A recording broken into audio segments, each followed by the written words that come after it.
Question number 26 का देखते हैं। विराम चिन्ह से आप क्या समझते हैं? प्रमुख विराम चिन्हों का नामोल्लेख कीजिए। अथवा ये क्वेश्चन 2016 के पेपर में आया है। अथवा विराम चिन्हों का क्या अभिप्राय है? ये क्वेश्चन 2015 के पेपर में आया है। अथवा विराम चिन्हों के प्रकार लिखिए। यह क्वेश्चन 2015 और 17 के पेपर में आया है। पूर्ण विराम एवं अल्प विराम में अंतर स्पष्ट कीजिए। अर्धविराम तथा पूर्ण विराम का अर्थ स्पष्ट करते हुए उसके एक एक उदाहरण लिखिए। ये आप लोग देख लीजिए कितना इंपॉर्टेंट क्वेश्चन है। तो आप लोग प्लीज़ मेरे ये चैनल की जो भी वीडियो ये क्वेश्चन बहुत ही ज़्यादा इंपॉर्टेंट है और 15 से लगाकर 19 तक लगातार इससे पूछे गए हैं। 22 में भी पूछा गया था। तो चलिए देखते हैं। विराम का अर्थ क्या है? हेडिंग विराम का अर्थ। यदि शाब्दिक रूप से देखें तो विराम का अर्थ है रुकना या ठहरना। अपने भाव को प्रकट करने के लिए भाषा में बोलते समय अथवा लिखते समय कुछ स्थानों पर रुकना पड़ता है। अगर बिना रुके हम अपनी बात कहते हैं तो सुनने वालों की समझ में कुछ भी नहीं आएगा।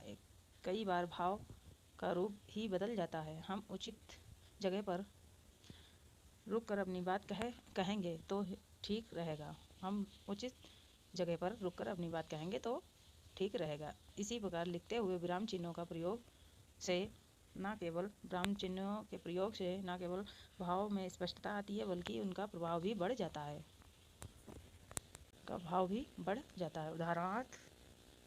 उदाहरण देखते हैं। रोको मत जाने दो। इस वाक्य में कहीं दो विराम नहीं है, जिससे उसके दो अर्थ व्यक्त होते हैं। पहला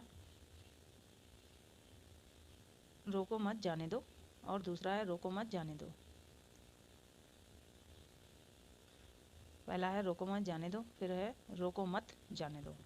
ये दो अर्थ एक दूसरे से के विरुद्ध हैं। अतः स्पष्ट है कि विराम चिन्ह वाक्य का अर्थ तो स्पष्ट करते ही हैं, भाषा की सुंदर अथवा प्रभावशाली भी बनाते हैं। भाषा को सुंदर अथवा प्रभावशाली भी बनाते हैं। परिभाषा हेडिंग डालते हैं। वाक्य बोलते अथवा लिखते समय विराम को प्रकट करने वाले चिन्हों को विराम चिन्ह कहते हैं। क्या है भाषा हेडिंग? वाक्यों को बोलते अथवा लिखते समय विराम चिन्ह को प्रकट करने वाले चिन्हों को विराम चिन्ह कहते हैं। पूर्ण विराम देखते हैं। हेडिंग है पहला है पूर्ण विराम। वाक्य की समाप्ति पर पूर्ण विराम का प्रयोग किया जाता है। प्रश्नवाचक और विषयवादिक बोधक वाक्यों के अतिरिक्त अन्य सभी वाक्यों के अंत में पूर्ण विराम का प्रयोग किया जाता है। जैसे आ है भारत में 1 जुलाई 2017 से जीएसटी कानून लागू हुआ। क्या है? भारत में पहला आ है भारत में 1 जुलाई से 2017 से जीएसटी कानून लागू हुआ। बा है पिताजी अखबार पढ़ रहे हैं। इसमें पूरा वाक्य होने के बाद पूर्ण विराम का प्रयोग हुआ है। दूसरा है अल्प विराम। अल्प विराम कहाँ पे लगाते हैं देखते हैं। लिखते समय अथवा बोलते समय जब एक शब्द दूसरे शब्द या वाक्य को दूसरे वाक्य से पृथक करने के लिए थोड़ा रुकते हैं तब एक चिन्ह का प्रयोग किया जाता है। अल्प विराम का प्रयोग एक चिन्ह यानी कि अल्प विराम का प्रयोग किया जाता है। अल्प विराम का प्रयोग भिन्न भिन्न परिस्थितियों में होता है। आ है शब्दों को पृथक करने के लिए। जैसे शेखर, राखी, नेहा, रोहन बगीचे में खेल रहे हैं। जैसे वाह है संबोधन के पश्चात। भाइयों मेरी बात को ध्यान से सुनो। क्या है? भाइयों मेरी बात को ध्यान से सुनो। मोहन तुम इधर आओ। शायद दो वाक्यों में वाक्यांशों को जोड़ने के लिए रवि विद्यालय से आकर शहर चला गया। जैसे रवि विद्यालय से आकर अल्पविराम और शहर चला गया। तुम जल्दी तैयार हो जाओ। मैंने पिताजी से पूछ लिया है। तुम जल्दी तैयार हो जाओ, मैंने पिताजी से पूछ लिया है। दा है किसी कथन को स्पष्ट करने हेतु की के स्थान पर शिक्षक ने बताया धरती गोल है। पिता ने पूछा अब तक कहाँ थे। तीसरा है अर्धविराम। अर्धविराम सामान्यतः अर्धविराम दो उपवाक्यों को जोड़ता है। जब एक उपवाक्य खत्म हो जाता है तथा दूसरे को और जैसे शब्द से नहीं जोड़ा जा सकता वहाँ अर्धविराम का प्रयोग होता है। जैसे अर्धविराम दो वाक्यों को जोड़ता है। जब एक वाक्य उपवाक्य खत्म हो जाता है तथा दूसरे को और जैसे शब्द से नहीं जोड़ा जा सकता वहाँ अर्धविराम का प्रयोग होता है। स्वतंत्रता आंदोलन से संपूर्ण देश में क्रांति की लहर दौड़ गई थी। स्वतंत्रता आंदोलन से संपूर्ण देश में क्रांति की लहर दौड़ गई थी। भला स्वतंत्र कौन नहीं रहना चाहता है? भला कौन स्वतंत्र रहना नहीं चाहता है? चौथा देखते हैं, प्रश्नवाचक चिन्ह। प्रश्नवाचक चिन्ह ऐसे बनता है। प्रश्नवाचक चिन्ह पूछने हेतु वाक्य में के अंत में सदैव प्रश्नवाचक चिन्ह का प्रयोग किया जाता है। जैसे बस कब छूटेगी? प्रश्नवाचक चिन्ह। दुकान में कौन है? ये उसके बाद प्रश्नवाचक चिन्ह। तुम्हारे साथ में कौन है? पूरा वाक्य होने के बाद प्रश्नवाचक चिन्ह। तुम्हारी पेंसिल कहाँ है? प्रश्नवाचक चिन्ह। पांचवा है विषयादिबोधक चिन्ह।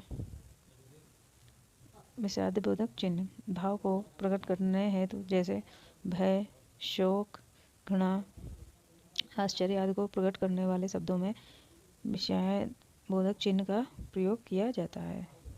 विषयबोधक चिन्ह इस प्रकार बनता है, प्रयोग किया जाता है। जैसे हाय क्या हो गया? हाय क्या हो गया? अरे तुम कब आए? छी तुम तो बहुत गंदे इंसान हो। वाह कितना सुंदर चिड़ियाघर है। वाह कितना सुंदर चिड़ियाघर है। छठा देखते हैं, योजक चिन्ह। योजक चिन्ह कैसे लगता है? ऐसे लगता है।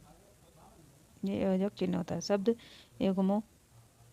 युग्मों एवं तुलना करने वाले शब्दों के साथ यह चिन्ह का प्रयोग किया जाता है। जैसे रात दिन, आज कल, दुख सुख, थोड़ा सा, काला सा, मोटा सा आदि। सातवां है उद्धारण चिन्ह। उद्धारण चिन्ह ये चिन्ह ऐसे होता है। ये चिन्ह ऐसे बनते हैं। यह चिन्ह दो प्रकार के होते हैं। पहला होता है ऐसे और दूसरे ये होते हैं। पहला ऐसे होता है और दूसरा ऐसे होता है। देखते हैं, एक धारा उदाहरण चिन्ह। उदाहरण चिन्ह इसका प्रयोग वाक्य के अंतर्गत आने वाले शब्द विशेष व्यक्ति वस्तु का नाम लिखने हेतु किया जाता है। विशेष व्यक्ति का नाम लिखने हेतु किया जाता है। जैसे यह अंश हमारा पाठ्य पुस्तक हिंदी व्याकरण से लिया गया है। यह अंश हमारे पाठ्य पुस्तक हिंदी से लिया गया है। तो इसमें हिंदी के उदाहरण चिन्ह का प्रयोग किया गया हिंदी में। शिक्षक ने, अब देखते हैं दूसरे में, जैसे शिक्षक ने सभी छात्रों को काव्य कुसुम नाम पुस्तक लिखने हेतु कहा। क्या है? शिक्षक ने छात्रों को काव्य कुसुम नामक पुस्तक लिखने हेतु कहा। तो काव्य कुसुम के एक धारा उदाहरण चिन्ह का प्रयोग हुआ। बात देखते हैं, दो धारा उदाहरण चिन्ह। इसकी डेफिनेशन है, किसी वक्ता के कथन को उसी शब्दों में वैसे का वैसा ही लिखने हेतु इस चिन्ह का प्रयोग किया जाता है। जैसे महात्मा गांधी ने कहा, अहिंसा परमो धर्मा। तो यहाँ पे अहिंसा परमो धर्मा में दो धारा उदाहरण चिन्ह का प्रयोग हुआ है। पिताजी ने शीतला से कहा, बेटा हमेशा समय का पालन करना चाहिए। तो बेटा उससे पहले दो धारा उद्धरण चिन्ह का प्रयोग हुआ और अंत में आठवां है लाघव चिन्ह। लाघव चिन्ह का ऐसे बनता है। ये लाघव चिन्ह कहलाता है। लाघव चिन्ह को, इसकी डेफिनेशन देखते हैं। लाघव चिन्ह को संक्षेपक भी कहते हैं। किसी शब्द को संक्षिप्त रूप में लिखने के लिए किया जाता है। जैसे उत्तर प्रदेश, उ फिर लाघव चिन्ह फिर लाघव चिन्ह। तो इसका हो जाएगा ये उत्तर प्रदेश। डॉक्टर फिर लाघव चिन्ह। प्राइवेट लिमिटेड का होगा प्रा लागू चिन्ह, फिर लिमिटेड का ली लागू चिन्ह, टेलीविजन का टी लागू चिन्ह और बी फिर लागू चिन्ह। ये इस प्रकार होगा। चलिए 27 का देखते हैं। क्वेश्चन नंबर 27 का, लेखन कला को कुशल बनाने में सुलेख के महत्व पर प्रकाश डालिए। तो देखते हैं, ये क्वेश्चन सन 2015 के पेपर में आया है। उत्तर है, सुलेख का उद्देश्य सुंदर लेख में लिखना होता है। लेखन कला को कुशल बनाने में सुलेख का बहुत महत्व है, क्योंकि सुंदर अक्षरों में लिखे हुए वाक्य पढ़ने में समझने एवं देखने में अच्छे लगते हैं। राष्ट्रपिता महात्मा जी ने कहा कि भद्दा लेखन अधूरी पढ़ाई की निशानी है। राष्ट्रपति महात्मा गांधी जी ने कहा था कि भद्दा लेखन अधूरी पढ़ाई की निशानी है। अतः लेखन सदैव स्पष्ट और शुद्ध होना चाहिए। शुद्धता को प्रथम वरीयता देनी होगी। तत्पश्चात स्पष्टता और सफाई का महत्व है। चलिए क्वेश्चन नंबर 28 देखते हैं। अशुद्ध उच्चारण के किन्हीं 5 कारणों का उल्लेख कीजिए। क्या है? अशुद्ध उच्चारण के किन्हीं 5 कारणों का उल्लेख कीजिए। ये क्वेश्चन सन 2015 के पेपर में आया है। आगे देखते हैं, और 17 के पेपर में आया है। उत्तर है, अशुद्ध उच्चारण के कुछ कारण निम्नलिखित हैं। पहला है ध्वनि लोपन।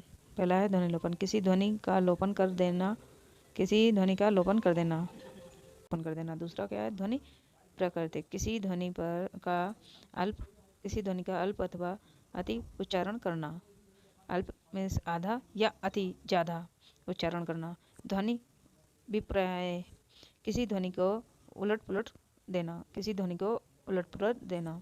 चौथा है उच्चारण के साधारण नियमों का ज्ञान ना होना। पांचवा है शारीरिक विकृतियाँ, जैसे होंठ, दंत, कोमल तालु, अभाव, लघुत्व हो। ये अशुद्ध उच्चारण के 5 कारण हैं। क्वेश्चन नंबर 29 का देखते हैं।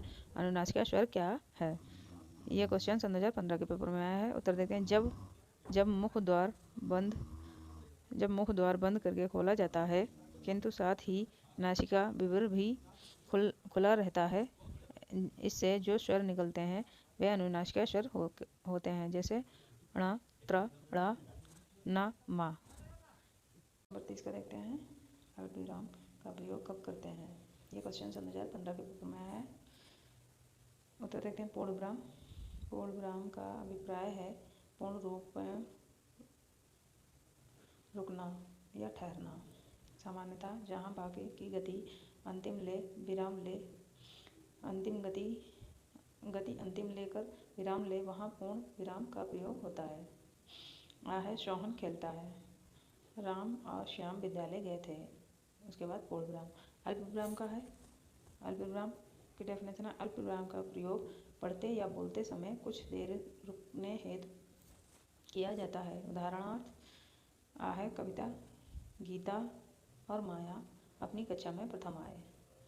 वाह है मेरे पिताजी, जो कि एक सरकारी अधिकारी हैं, उनका स्थानांतरण आगरा हो गया है।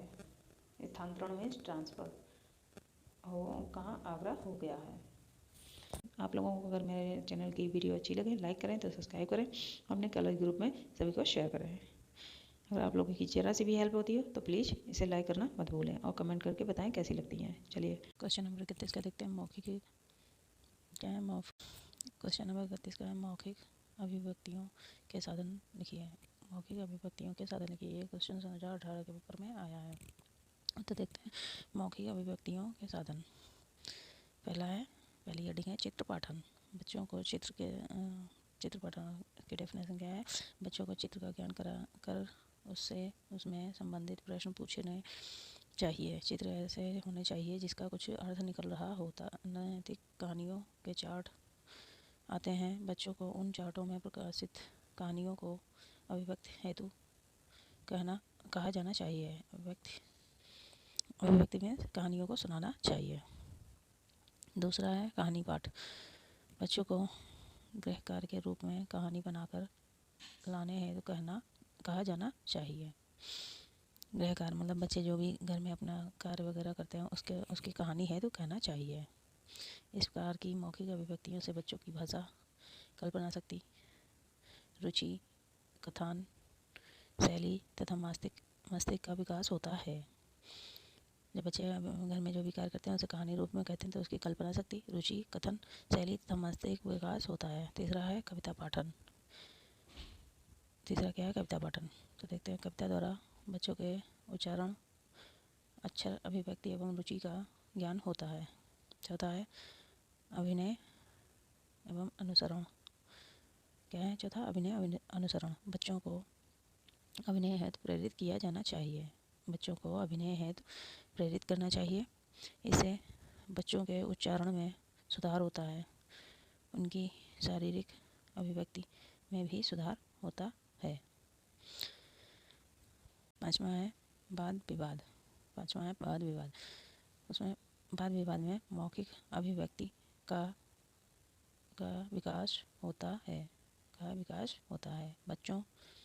बच्चों की झिझक तथा संकोच समाप्त हो जाता है। इससे वाक्पटुता तथा वाक्य चतुराई में भी सुधार होता है। जैसे बच्चे के प्रश्न वाद विवाद करना चाहिए, जिससे बच्चों की मौखिक रूप से अभिव्यक्ति विकास होता है और बच्चों के जो झिझक होती है, बोलने के लिए जो झिझक होती है, संकोच होता है, वह सब समाप्त हो जाता है। उत्तर नंबर देखते हैं 32। लेखन शिक्षण की प्रमुख विधियाँ लिखिए। ये क्वेश्चन सन 2015 सन 2017 के पेपर में आया। अथवा लिखने की शिक्षा के उद्देश्य एवं लिखने की शिक्षण की विधियाँ बताइए। अथवा लेखन शिक्षण के 2 उद्देश्य लिखिए। अथवा लेखन शिक्षण की विधियाँ कौन कौन सी हैं। ये क्वेश्चन 19 के पेपर में आया है। चलिए देखते हैं। तरह छात्रों को पढ़ाना सिखाने के साथ साथ लिखाना सिखाना के कई लाभ हैं। यह लाभ की देखना, सुनना तथा करना, ये तीनों क्रियाएं लिखने के साथ साथ चलती है। अतः लिखना और पढ़ना कौशल एक दूसरे में सहायक हो जाते हैं। द्वितीय लाभ यह कि लिखने की शारीरिक क्रियाएं पढ़ने को रोचक बना देती हैं। तीसरा देखते हैं लेखन की शिक्षा। तीसरा है लेखन की शिक्षा। बालक प्रारंभिक अवस्था में अपना प्रकाशन मौखिक भाषा में ही करता है। बालक पहले अपना प्रकाशन मौखिक भाषा में ही करता है। आगे चलकर बाहर लिखकर अपना भाव को व्यक्त करना सीख जाता है। को पहले पढ़ना सिखाया जाए और बाद में बोलना अथवा पहले ही लिखाना सिखाया जाए। इस संबंध में विद्वानों में मतभेद है। मॉन्टेसरी का कहना है कि बालक को पहले लिखाना सिखाना चाहिए, किंतु कुछ विद्वान पढ़ने और लिखने की शिक्षा साथ साथ चलाने के पक्ष में हैं। दूसरी हेडिंग है लिखने की शिक्षा के उद्देश्य। क्या है लिखने की शिक्षा के उद्देश्य? इसमें क्या है? लिखने की शिक्षा के प्रमुख उद्देश्य निम्नलिखित हैं। पहला है बालक को ऐसे योग्य बनाना जिससे वह अपनी भावनाओं और अभिमूर्तियों का बालक को अपनी ऐसी योग्यता जिससे वह अपनी भावनाओं और अभिमूर्तियों को लिखकर अपने शब्दों में व्यक्त कर सके। दूसरा है बालक को लिखने की शिक्षा देने का उद्देश्य यह भी है कि वे लिखते समय यथा स्थान, मानसिक तथा विराम आदि चिन्हों का प्रयोग करके लिख सकें। तीसरा है बालकों ने पढ़कर, सुनकर अथवा मौखिक भाषा के मध्य से जिन शब्दों का अर्जन कर लिया है उनके प्रयोग करने का अवसर प्राप्त होता है। छात्र इन शब्दों का प्रयोग लिखकर कर सकते हैं। चौथा है बालकों ने जिन ज्ञान को प्राप्त कर लिया है उन्हें लिखित भाषा का ज्ञान कराकर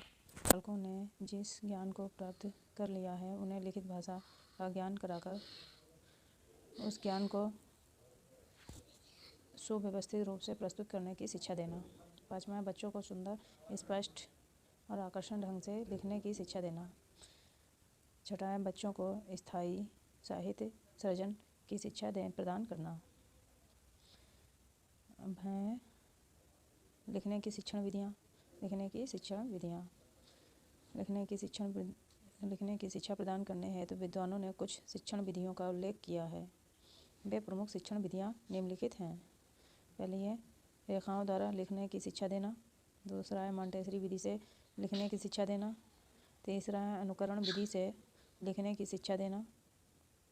चौथा है पेस्टोलॉजी शिक्षा की विधि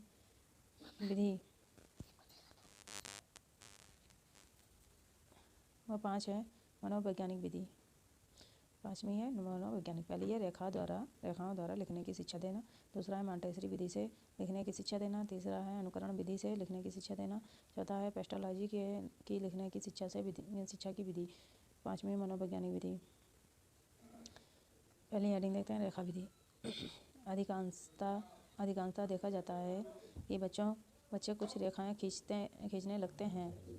उन्हें इस प्रकार की तिरछी पड़ी सीधी एवं बड़ी रेखाओं में एक विशेष आनंद की प्राप्ति होती है। एवं बच्चों से इस प्रकार की रेखाएं आरंभ में खींचने से ही खिंचवानी चाहिए। जब रेखा अधिकांशतः देखा जाता है कि बच्चे कुछ रेखाएं खींचने लगते हैं। उन्हें इसी प्रकार की तिरछी पड़ी सीधी एवं बड़ी रेखाओं में एक ऐसा विशेष आनंद की प्राप्ति होती है। एवं बच्चों से इस प्रकार की रेखाएं आराम से खिंचानी चाहिए। जब रेखाएं खींचने में उनके हाथ सधने लगें तो अक्षरों के आकार बनाने प्रारंभ करना चाहिए। इसे रेखाओं द्वारा अक्षर सीखने की विधि कहते हैं। दूसरा है मॉन्टेसरी विधि।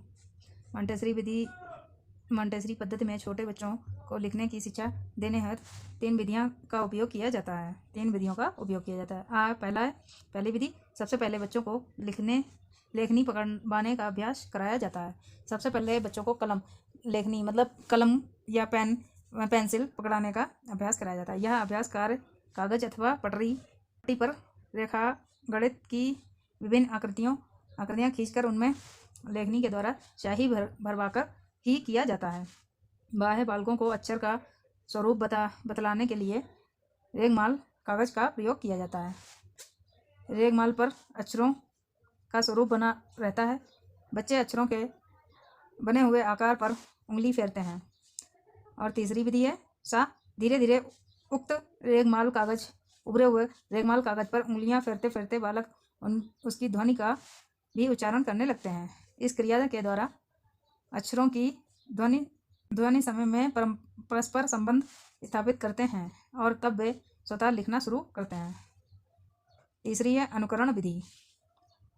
पहली थी रेखा विधि, दूसरी थी मॉन्टेसरी विधि, तीसरी है अनुकरण विधि। अनुकरण विधि के द्वारा बच्चों को अक्षर का ज्ञान कराने हेतु अध्यापक श्यामपट्ट अथवा बच्चों की पट्टी पर आकार का सुडौल अक्षर लिख देता है। पट्टी में पहले के बच्चे लकड़ी की पाटी कहा जाता था, उसे ही पट्टी कहते हैं।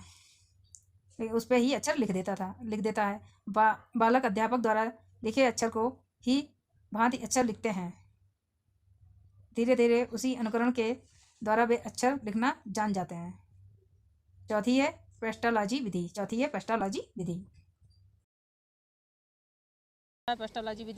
पेस्टोलॉजी विधि में बालक को सरल से जटिल की ओर ले जाया जाता है। सबसे पहले अक्षरों का ज्ञान कराया जाता है। अक्षरों की आकृतियाँ विभिन्न टुकड़ों में बांट ली जाती हैं। इसके बाद टुकड़ों के योग से पूरे अक्षर की रचना कराई जाती है। उनको पहले वे वर्ण सिखाए जाते हैं जो अधिक सरल होते हैं। तत्पश्चात कठिन वर्णों की शिक्षा दी जाती है।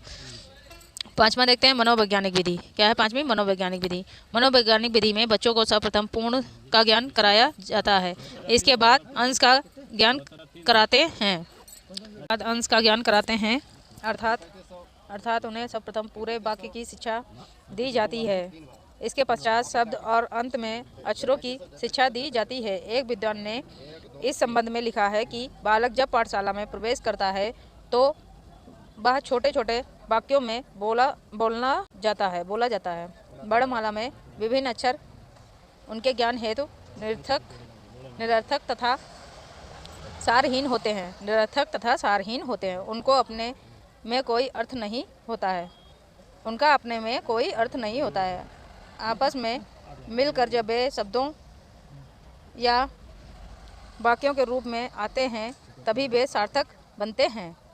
अर्थात उनका अर्थ होता है अंत एवं।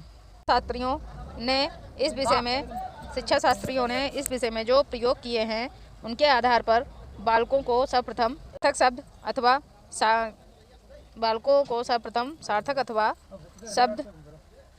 सार्थक शब्द अथवा वाक्यों की सीखने हैं। क्वेश्चन नंबर 33 का देखते हैं। छात्रों में अपेक्षित लेखन कौशलों का विकास किस प्रकार किया जा सकता है? विकास किस प्रकार किया जा सकता है? लिखिए। उत्तर माध्यमिक एवं उच्च स्तर। माध्यमिक स्तर पर लिखित अभिव्यक्ति के विकास के लिए निम्नलिखित रूपों का शिक्षण तथा अभ्यास जरूरी है। पहला है वर्णन व्याख्यान। तीसरा है संक्षेपीकरण एवं पल्लवन। पत्र लेखन। पांचवा है संवाद लेखन। छठा है रिपोर्ट लिखना। सातवां है पुस्तक समीक्षा। है जीवनी। आठवां है जीवनी। नौवां है आत्मकथा। 10वां है निबंध रचना। 11वां है एकांकी लेखन। पहला है वर्णन। दूसरा है व्याख्यान। तीसरा है संक्षेपीकरण एवं पल्लवन। चौथा है पत्र लेखन। पांचवा है संवाद लेखन। छठा है रिपोर्ट लिखना। सातवां है पुस्तक समीक्षा। आठवां है जीवनी। नौवां है आत्मकथा। 10वां है निबंध रचना। 11वां है एकी लेखन। 12वां है कहानी लेखन। 13वां है कविता लेखन। प्रश्न नंबर 34 का देखते हैं। छात्रों के अशुद्ध उच्चारण सुधार हेतु ध्यान देने वाले बिंदुओं का उल्लेखन कीजिए। यह क्वेश्चन सन 2017 के पेपर में आया है। उत्तर देखते हैं। उच्चारण को शुद्ध करने के लिए निम्नलिखित उपाय अपनाएं। पहला है प्रतिभागियों के समक्ष शुद्ध भाषा का प्रयोग किया जाए तथा उन्हें शुद्ध उच्चारित भाषा सुनाने का अधिक से अधिक अवसर प्रदान किया जाए। दूसरा है प्रतिभागी यदि किसी शब्द का शुद्ध उच्चारण करने में असमर्थ हो तो उस शब्द का खंड उच्चारण अभ्यास कराया जाए। तीसरा है ऋ श श ज्ञ वर्णों से बने शब्दों के शुद्ध उच्चारण का अभ्यास कराया जाए। चौथा है ध्वनियों के उच्चारण स्थान से परिचित कराकर उसी के अनुसार उच्चारण अभ्यास कराया जाए। पांचवा है ध्यान रखना चाहिए कि पढ़ते अथवा बोलते समय मध्य में टोकने की बजाय बोलना पढ़ना समाप्त होने के बाद अशुद्ध शब्दों के उच्चारण का संबोध कराना चाहिए। छठा है आदर्श उच्चारण के उदाहरण टेप रिकॉर्डर की मदद से भी प्रस्तुत किए जा सकते हैं। आदर्श उच्चारण के उदाहरण टेप रिकॉर्डर की मदद से प्रस्तुत किए जा सकते हैं। ऐसे टेप पहले से तैयार रहने चाहिए। उन्हें सुनकर फिर प्रतिभागियों से उसी प्रकार उच्चारण कराने हेतु कहा जाए।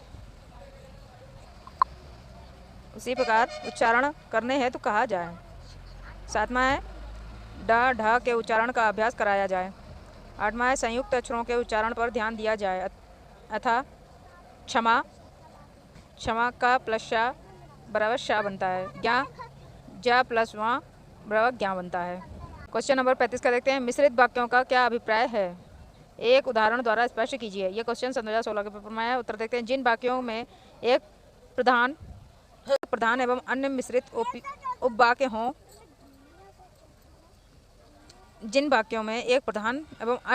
आश्रित उपवाक्य हों उन दोनों की जो जितना उतना आदि हो तो यदि योजकों द्वारा जुड़े हों उन्हें मिश्रित उपवाक्य कहा जाता है। जैसे यदि परिश्रम करोगे तो फल प्राप्त करोगे। क्या है? जैसे कि परिश्रम करोगे तो फल प्राप्त करोगे। प्रधान उपवाक्य आश्रित उपवाक्य। क्वेश्चन नंबर 36 का देखते हैं। कोष्टक को उदाहरण सही समझाइए। उत्तर देखते हैं। कोष्टक का प्रयोग निम्नलिखित स्थितियों में किया जाता है। पहला है क्रम सूचक अंकों या अक्षरों के साथ।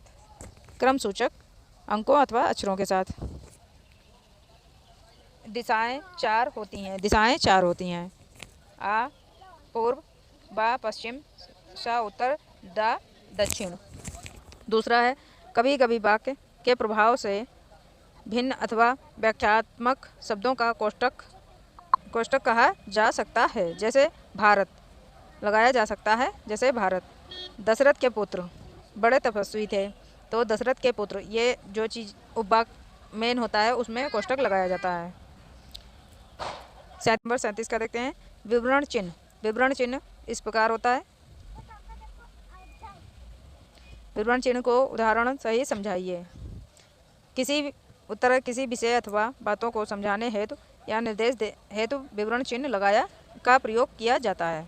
जैसे संज्ञा के 3 प्रमुख भेद हैं। संज्ञा के प्रमुख 3 भेद हैं। व्यक्तिवाचक संज्ञा,